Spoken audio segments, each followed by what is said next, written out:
Je m'appelle Thomas Sylvie-Pinot, je suis en thèse aussi, en troisième année de thèse à l'école polytechnique. Et moi, mon domaine, c'est la preuve formelle. Donc, c'est un domaine qui consiste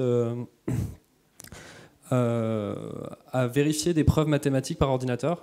Et donc, mon sujet de thèse n'est pas directement lié à la blockchain, mais ça fait des années que je m'y intéresse. Et donc, j'ai essayé de raccrocher ça à mon domaine principal. Donc, je vais parler de preuves formelles et de smart contracts. Donc, souvent, quand on entend parler de Bitcoin pour la première fois, on voit ça comme une nouvelle abstraction de la valeur monétaire. Donc, il y a eu les pièces, puis il y a eu les billets, il y a eu les cartes bancaires, les chèques, ce que vous voulez, et puis maintenant, il y a Bitcoin. Quand on regarde un peu plus en détail, on se rend compte que c'est plus que ça. C'est un algorithme de consensus qui est appliqué à la répartition de jetons, qu'on appelle les Bitcoins, et qui ont une valeur monétaire. Et on peut avoir l'impression d'avoir compris ça, mais n'empêche que ça a quand même pris du temps avant que quelqu'un regarde ça de suffisamment près pour se rendre compte qu'on pouvait faire beaucoup plus que juste avoir un consensus sur une monnaie, mais on pouvait avoir un consensus sur l'état d'un ordinateur, donc d'une machine de Turing, on pourrait dire en informatique. Donc c'est Vitalik Buterin qui a eu cette idée, et donc qui a créé Ethereum à partir de cette idée. Et donc en certain sens, on peut parler d'une crypto-monnaie généraliste, comme on parle de machine de Turing universelle en informatique. Bon. Alors, une manière que j'aime bien de penser à une crypto-monnaie, et en particulier à une crypto-monnaie généraliste, c'est voir ça comme un univers qui a ses propres lois de la physique, et dans laquelle on peut plonger des objets qu'on va appeler des smart contracts, qui vont donc être soumis à ces lois de la physique, et une fois qu'ils y sont plongés, vous ne pouvez plus rien y faire, à part si vous avez pris des dispositions particulières. Et donc on peut voir ça comme des programmes autonomes qui vont suivre leur code sans recours possible. C'est pas possible de... Encore une fois, avec quelques caveats, et donc j'ai mis en théorie en astérix parce qu'on sait bien que c'est pas ce qui s'est passé pour l'attaque de la DAO cet été, comme beaucoup d'entre vous le savent sûrement. Et oui, et donc l'autre aspect de ces smart contracts, c'est qu'ils sont visibles par tout le monde. Et donc ça peut être un problème, parce que donc tout le monde peut voir leurs défauts en particulier. Et donc cette autonomie, c'est l'atout principal des smart contracts. Pourquoi on s'intéresse aux smart contracts? C'est parce qu'on peut avoir des objets qui vont se comporter selon des lois précises et qui ne vont pas se comporter au gré de la volonté de la personne qui l'a créé ou d'intérêts particuliers. Mais le problème en informatique, c'est les bugs. Donc, vous avez tous rencontré des bugs et vous avez sûrement tous vu cet écran bleu un jour dans votre vie. Donc il y a un livre de référence qui est souvent cité qui s'appelle Code Complete, qui dit qu'il y a entre 15 et 20 bugs par 1000 lignes de code dans l'industrie. Bon, c'est un chiffre qui vaut ce qu'il vaut. Peut-être qu'il se trompe d'un ordre de grandeur. C'est déjà trop dans le cadre des smart contracts. J'ai rajouté 2 manières amusantes de perdre un demi-milliard de dollars. Donc la première, c'est de faire exploser Ariane 5 en ayant un bug dans son code. Donc, ça, c'est arrivé en 96. Une autre manière, c'est de faire une mise à jour qui rate dans un logiciel de training haute fréquence. Donc ça, c'était la société Knight Capital en 2004, si je ne dis pas de bêtises. Donc ils ont perdu un demi-milliard de dollars en 30 minutes en faisant juste une mise à jour qui a pas marché. Alors vous allez peut-être me dire, ah, mais c'est pas pareil dans le cas des smart contracts. En fait, oui, c'est pas pareil, c'est encore pire, c'est encore plus dangereux, parce que, alors d'une part, le code source est public, ce qui n'est pas une mauvaise chose, c'est une très bonne chose que le code soit ouvert, ça permet de trouver les bugs. Oui, mais ces contracts sont non modifiables. Donc si vous pouvez trouver les bugs et qu'ensuite vous pouvez regarder gentiment les gens les exploiter, vous n'avez pas vraiment gagné.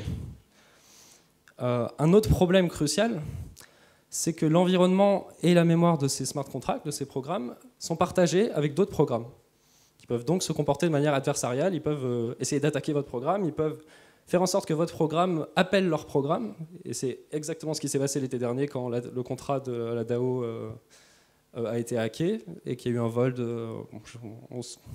en 50, 60 millions de dollars, ça dépend des gens, ça dépend du moment du cours.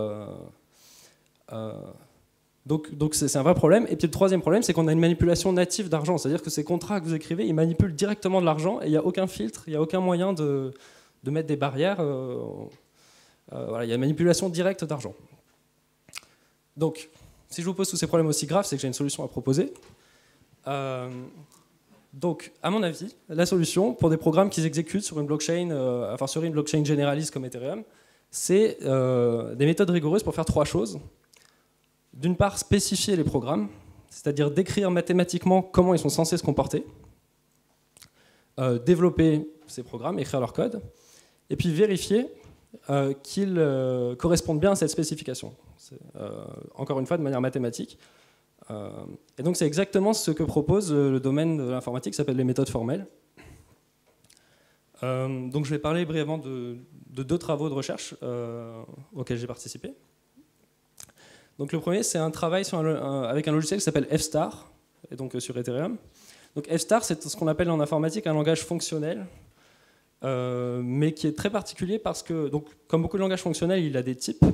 Donc vous pouvez dire, vous dites pas seulement j'ai une fonction, mais vous dites j'ai une fonction qui prend un entier et qui renvoie un autre entier, par exemple. Donc ça c'est un peu technique, mais pour ceux qui ne sont pas informaticiens. Et ben, en FSTAR, on peut dire des choses beaucoup plus précises. On peut dire j'ai une fonction qui prend un entier pair et puis qui renvoie un entier premier. Et non seulement vous pouvez le dire, mais vous devez faire en sorte que ça soit évident pour le compilateur, c'est-à-dire que votre programme ne pourra pas être compilé si le compilateur n'arrive pas à prouver que ces propriétés sont vraies.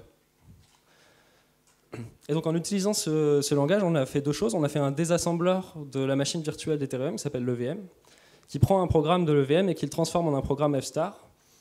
Et avec cette traduction, on peut exprimer des propriétés comme le fait qu'on a donné assez de gaz à un programme pour s'exécuter. Donc là, je parle vraiment aux gens qui ont déjà entendu parler d'Ethereum, sinon je pense que vous ne comprenez rien, désolé. J'ai pas le temps de vraiment élaborer là-dessus. Et donc on a fait une autre chose, c'est qu'on a fait un compilateur du langage haut niveau d'Ethereum, qui s'appelle Solidity, qui ressemble un peu à JavaScript, vers FSTAR. Et là, l'idée, c'était d'exprimer des propriétés un peu plus haut niveau, comme la réentrance. Alors la réentrance, c'est encore plus technique, c'est le fait qu'un programme puisse s'appeler lui-même au cours de son exécution et en utilisant le même environnement de mémoire que l'appel initial. Donc, oubliez ça si ce n'est pas votre tasse de thé. Mais c'est exactement ce qui s'est passé en juillet pour l'attaque de la DAO. Donc c'est ça qui a permis de voler de l'argent. En fait. Et donc, rien qu'en faisant ce travail avec FSTAR, on a pu s'assurer de propriétés de base de smart contract. Et si les gens qui ont écrit le code de la DAO avaient utilisé des méthodes comme ça, ils n'auraient pas eu ce problème. Alors maintenant, je travaille à temps partiel, comme le travail d'avant d'ailleurs, sur un langage qui s'appelle Tezos, que je n'ai pas du tout inventé, qui a été inventé par quelqu'un qui s'appelle Arthur Breitman et qui travaille avec OCaml Pro, mais je ne suis pas là pour faire leur pub, c'est juste que c'est une autre crypto-monnaie qui m'intéresse du point de vue de la preuve formelle, qui part à partir de deux constatations. Donc la première, c'est que il y a un problème de gouvernance dans les crypto-monnaies, et donc je ne vais pas adresser ce côté-là, mais si c'est un sujet qui vous intéresse, je vous invite vivement à regarder ça parce que c'est quelque chose d'intéressant. Mais l'autre aspect qui, moi, m'intéresse, c'est qu'ils font le constat que Ethereum n'est pas du tout conçu pour faire de la preuve des méthodes formelles, pour vérifier formellement des propriétés. Et donc, ce qu'ils proposent, c'est un langage de contrat, donc comme analogue entre l'EVM et Solidity, toujours pour ceux qui connaissent, avec une spécification formelle, c'est-à-dire avec une description rigoureuse mathématique de comment doit se comporter le langage quand on l'exécute. Ce que Ethereum ne propose pas. Il y a une description, il y a un yellow paper avec une description dans un fichier PDF qui est lisible par un humain, mais qui n'est pas fait pour être lu par une machine et qui n'est pas fait pour être complètement non ambigu mathématiquement. Et c'est exactement le genre de choses qu'on cherche dans le domaine de la preuve formelle. Et donc, j'ai un travail en cours qui est la formalisation dans le logiciel Coq, qui est le logiciel développé par l'INRIA sur lequel je travaille dans ma thèse, pour prouver la correction d'un contrat multisignature. Donc, un contrat multisignature, pour ceux qui ne connaissent pas, c'est un contrat qui permet de gérer, par exemple, de l'argent, mais en tout cas de gérer des autorisations dans un contrat à plusieurs, avec un quorum nécessaire pour effectuer certaines actions. Donc voilà pour Tezos. Donc dans les autres perspectives autour de la preuve formelle et des crypto-monnaies, je pense qu'il y a d'autres choses à regarder. Par exemple, la preuve formelle d'algorithmes de consensus. Donc on a parlé de proof of work, personne n'a parlé de proof of stake aujourd'hui, je pense, mais Ethereum va basculer sur le proof of stake bientôt, qui est une autre manière d'établir le consensus, et pour laquelle on a des preuves sur papier, de modèles du proof of stake, mais on n'a pas vraiment de preuves aussi rigoureuses qu'on pourrait le souhaiter mathématiquement, que le consensus est bien établi si certaines préconditions sont respectées, par exemple. Et puis une autre chose, ce serait de créer un langage haut niveau, donc beaucoup plus robuste que Solidity, qui est inspiré de JavaScript, qui n'est vraiment pas la référence en termes de quoi que ce soit d'ailleurs. À